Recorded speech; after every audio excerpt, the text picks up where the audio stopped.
October 24th, 1942, 2,347 hours.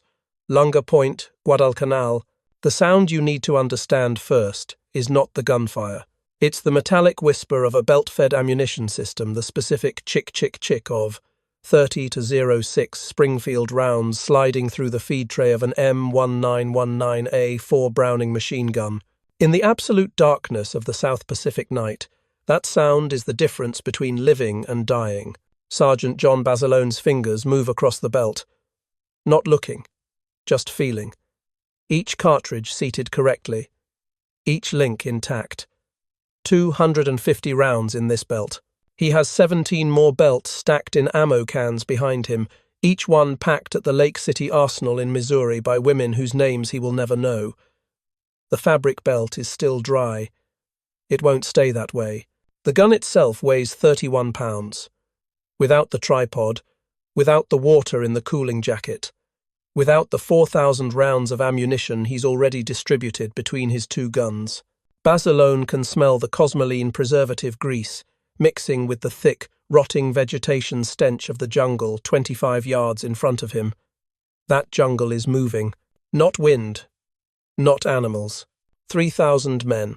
The Japanese 2nd Sendai Division has been walking through that jungle for 6 days. No resupply. No air cover. Each soldier carrying maybe 300 rounds in his pack, 1 day of rice, and the absolute certainty that Henderson Field, the airstrip behind Basilone's position, must be taken tonight. Because if it isn't taken tonight, if American planes keep flying from that strip, the war in the Pacific is over. They know this. Basilone knows this. What he doesn't know, what he cannot know, as he makes one final adjustment to his gun's headspace, setting the gap between bolt face and barrel to exactly 6 inches, is that the outcome of this night was actually decided 14 months ago. Not here, not on this island, in a planning room in Washington, D.C., in a steel mill in Gary, Indiana, in a copper mine in Montana, in the decision to build not dozens but thousands of cargo ships, in the choice to measure ammunition production not in millions of rounds but in billions. But what none of them knew, not Basilone, not the Japanese officers studying maps by candlelight, not even the generals in their distant headquarters, was that this battle, this desperate night fight, wasn't really about courage at all. It was about mathematics, and the math had already been done. Let's talk about what ammunition production actually meant in 1942. The Lake City Arsenal, just one facility, outside Kansas City, Missouri, produced 3.8 million rounds of 30 to 06 ammunition every single day, not per week, not per month, per day. The machinery ran in 3 shifts, 24 hours, 7 days a week. The workers were mostly women farm girls from Kansas, housewives from Missouri, teenagers who'd never seen a factory before Pearl Harbor, each one operating a machine that could stamp out a cartridge case every 1.2 seconds. By the end of 1942, American factories produced 10.6 billion rounds of small arms ammunition. Billion, with a B. Japan, that same year, produced approximately 600 million rounds total for their entire military, across all theaters: China, Southeast Asia, the Pacific. That's 1/17 of American production. But it's worse than that, because those numbers hide the real story. Japan didn't have enough copper for cartridge cases, copper for bullet jackets. So they collected temple bells. They stripped copper wire from civilian buildings. They mixed in zinc, iron, anything that might work. The resulting cartridges were inconsistent.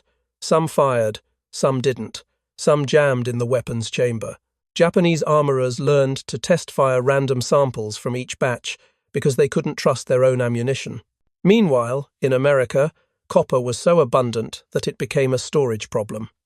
The nation had to build new warehouses just to hold the surplus cartridge cases. But ammunition is meaningless if you can't deliver it. And this is where the real divergence happens. The Japanese supply system to Guadalcanal was called the Tokyo Express Destroyer, runs under cover of darkness. Fast ships racing down the slot, throwing drums of supplies overboard near the beach, then racing back before dawn.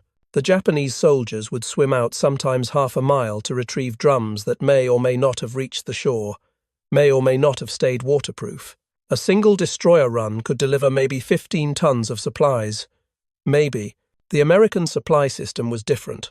The USS President Jackson, just one of hundreds of American cargo ships, carried 3,000 tons of ammunition in a single voyage. One ship, one trip. 200 times what a Japanese destroyer could deliver. And America was building these ships faster than they could name them. The Liberty Ship program. One complete 10,000-ton cargo vessel every 18 days. Welded, not riveted. Built by workers who'd been housewives and farmers 6 months earlier. By late 1942, America had more cargo capacity crossing the Pacific every week than Japan had transported to Guadalcanal in the entire campaign. So when we return to Sergeant Basilone on his perimeter, we need to understand what's actually behind him. Not just the airstrip, not just the other Marines. Behind him, 8,000 miles away, is an industrial base producing more war material in a single month than Japan could produce in a year. Behind him is a logistics system that considered 5,000 rounds per soldier to be normal, standard, expected. The Japanese soldiers moving through that jungle had been told to make every bullet count, to aim carefully, to conserve. Many of them had less than 200 rounds remaining, some had fewer than 100. Basilone had access to somewhere between 50,000 and 100,000 rounds within 100 yards of his position. This wasn't a battle. It was a mathematical proof, an equation where one side brought abundance and the other brought scarcity, and both sides were about to discover which variable mattered more. The jungle in front of Basilone's guns began to move in earnest, rustling, whispers in Japanese, the sound of 3,000 men trying to move quietly through underbrush. And then the math became real. The M1919, a 4 Browning machine gun, fires between 400 and 600 rounds per minute, depending on how you time the trigger. Basilone kept his at around 450 long enough bursts to be effective, short enough to manage the barrel heat.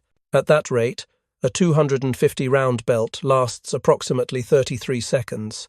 33 seconds of continuous fire. Then you need a new belt. The first belt went into the gun at 2,351 hours.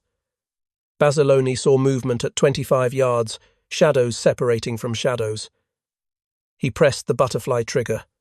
The gun shook. Tracer rounds every 5th round, loaded with phosphorus, drew red lines into the darkness. He could see the tracers hitting, see bodies falling, see more shapes behind them. 33 seconds. Belt empty. His assistant gunner, Private Nash, already had the next belt ready. Feed tray open. New belt in. Feed tray closed. Charging handle pulled. 4 seconds. The gun was firing again. This is what the training was for. The endless repetition at Camp Pendleton. Load, fire, reload. The muscle memory that turns conscious thought into reflex. Because in darkness, with the enemy 15 yards away, you don't have time to think. You have time to execute a drill you've done 10,000 times.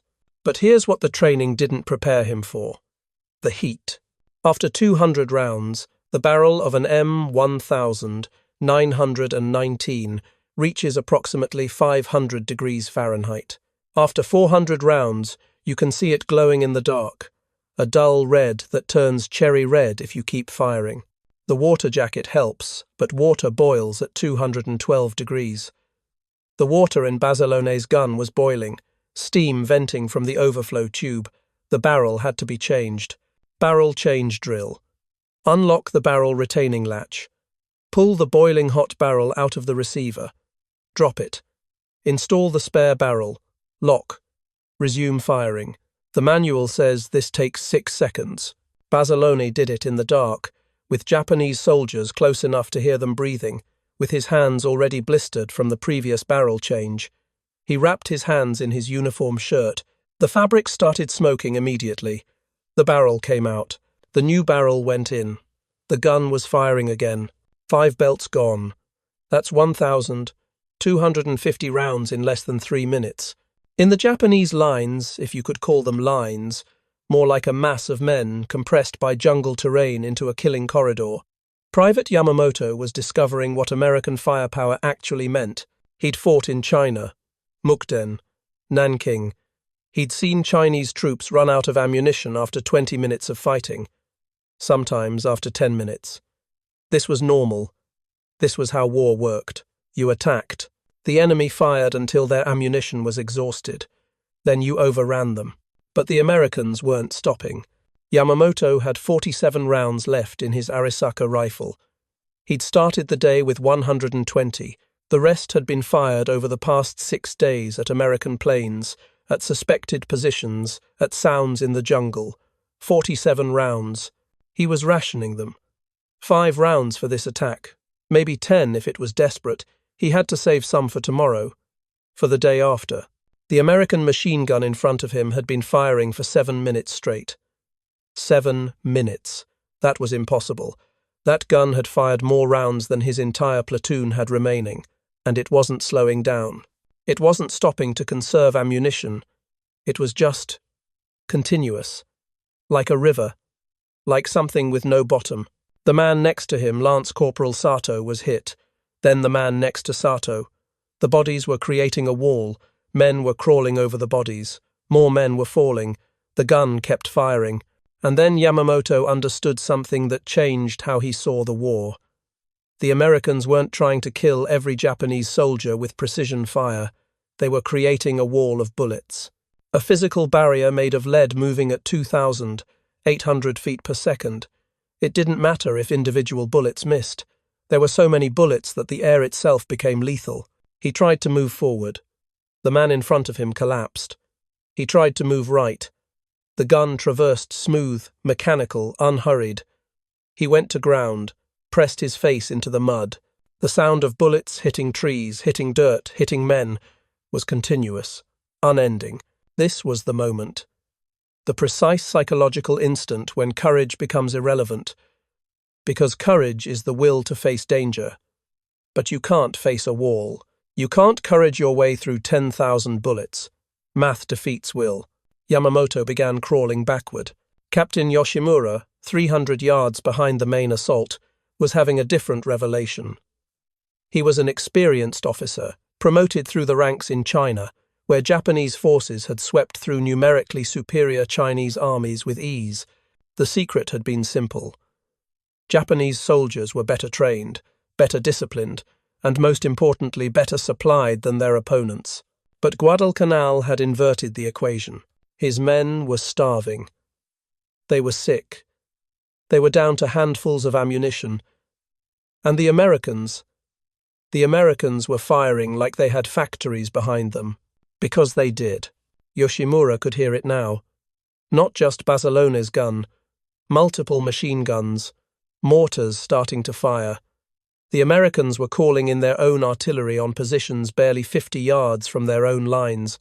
They could afford to. They had so many shells that danger-close fire missions were just acceptable losses. Acceptable. Because they could replace everything. The shells, the guns, even the men, if necessary. Yoshimura realized, we're not fighting an army. We're fighting an economy. And economies don't get tired. They don't run out. They don't break. They just produce. By 0130 hours, Basilone had fired an estimated 8,000 rounds. His assistant gunner was dead. 2 other Marines had crawled forward under fire to bring more ammunition. The pile of empty ammunition cans behind his position was waist-high. The ground was covered in spent brass, thousands of cartridge cases glinting in the muzzle flash. The Japanese attacks were becoming disorganized, less coordinated, men running forward in small groups rather than waves. Then, individuals. Then, nothing. By 0400 hours, it was over. Dawn on October 25th, 1942, revealed something that no amount of training, no warrior tradition, no samurai spirit could prepare the surviving Japanese soldiers for. The bodies were stacked 3 deep in places, but that wasn't what broke them. Soldiers understand death. Soldiers can process casualties. What they couldn't process was the brass. The spent cartridge cases around Basilone's position formed a golden carpet, knee-deep in places. thousands upon thousands of empty shells catching the early morning light. One Japanese officer, a lieutenant who survived and wrote about it years later, described standing at the edge of this brass field and trying to count, trying to comprehend. He estimated 15,000 casings, maybe 20,000, from just 2 guns. In one night, his entire company had landed on Guadalcanal with 38,000 rounds total, for 180 men. That was considered adequate supply for a 2-week operation. One American Marine, in one defensive position, had expended nearly half that amount in 10 hours. The mathematics of it created a psychological break that no amount of courage could bridge. This wasn't about being outfought. This was about being out-resourced on a scale that made fighting itself seem pointless. A Japanese NCO named Sergeant Takahashi later wrote in his diary, "We were told the Americans were soft, that they loved comfort and would break when faced with determined attack. But what I saw on Guadalcanal wasn't softness. It was something worse. It was abundance. They fought with the casualness of men who knew that every bullet they fired would be replaced, that every meal they ate would be followed by another, that every piece of equipment they lost would simply appear again. We were fighting men who treated war like a job, who showed up with toolboxes full of infinite ammunition. This is the true defeat, not physical, but conceptual. The Japanese military doctrine was built on spirit overcoming material disadvantage, the warrior's will defeating the enemy's resources. It had worked in China, it had worked in Malaya, it had worked in the Philippines, but those enemies had been resource-poor themselves. China was barely industrialized. The British in Malaya were at the end of a supply line that stretched around Africa. The Americans in the Philippines had been isolated, cut off, stranding. On Guadalcanal, the Americans weren't isolated, they weren't cut off. Every week more supply ships arrived, more ammunition, more food, more everything. And the horrifying realization, the one that spread through the Japanese ranks like a disease, was that Guadalcanal wasn't special.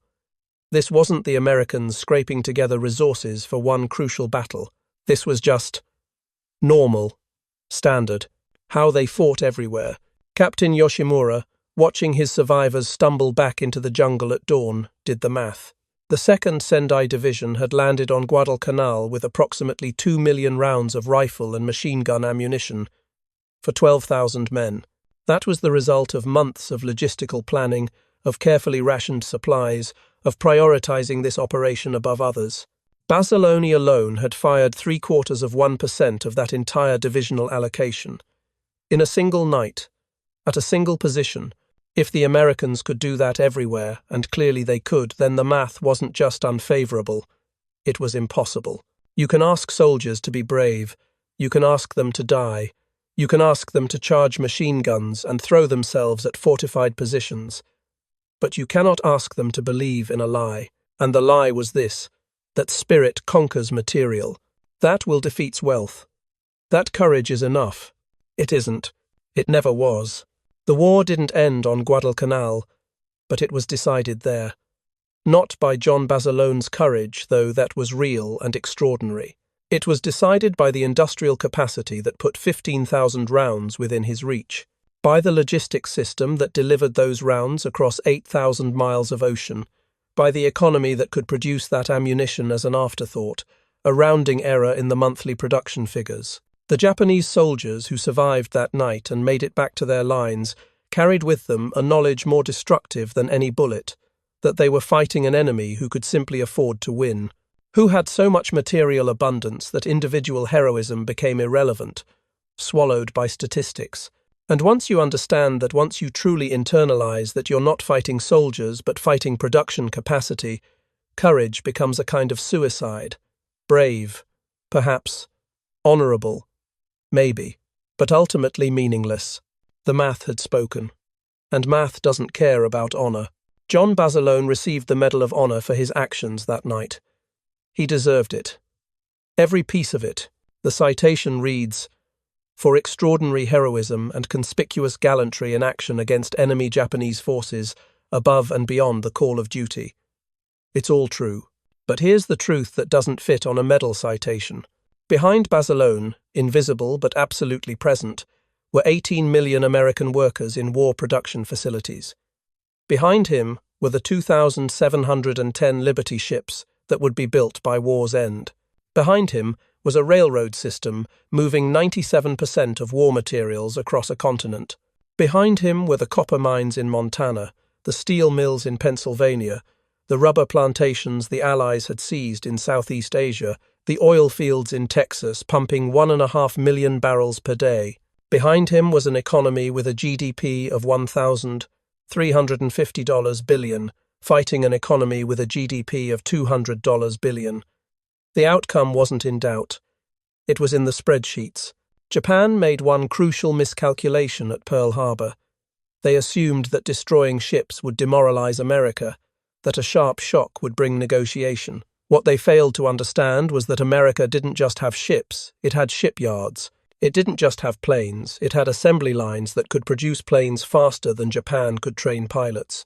The Battle of Guadalcanal, Basilone's desperate stand, the piles of brass casings glinting in the tropical sun, these weren't aberrations.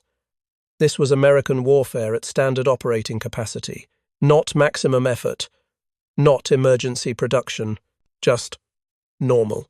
By 1943, America was producing so much material that the problem shifted from scarcity to distribution. Not, do we have enough? But where do we put it all? They built floating refrigerated warehouses, ice cream barges, mobile bakeries that could produce 10,000 loaves daily.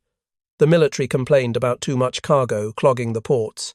Meanwhile, Japanese soldiers were eating their shoe leather, literally, boiling it for the trace proteins. This is the lesson that war teaches, but that we constantly forget. In industrial conflict, heroes are products of systems. Courage is meaningless without logistics. Will cannot defeat wealth. John Basilone didn't hold Henderson Field because he was braver than the Japanese soldiers who attacked him. Some of them were probably braver, more willing to die, more committed to their cause. It didn't matter. He held Henderson Field because behind him, 8,000 miles behind him, across an ocean, in states he'd never visited, in factories he'd never seen, millions of people he would never meet were making the bullets he fired that night. Because America had decided that winning the war was a production problem, not a courage problem. And America was very, very good at production. The Japanese soldiers who survived Guadalcanal and made it home carried many scars. But the deepest one wasn't from bullets. It was from the realization, the bone-deep understanding that they'd been fighting an enemy who treated war like an industry, who had so many resources that waste was acceptable, expected, calculated into the planning. When the sun rose on October 25th, 1942, what lay scattered in front of Basilone's position wasn't just brass and blood and bodies. It was proof, mathematical, undeniable, brutal proof of a truth that decides wars. In modern industrial conflict, courage only matters if you have enough bullets to be courageous with. The Japanese had courage. They had discipline. They had warrior spirit. Basilone had logistics. And in the end, logistics won. It always does.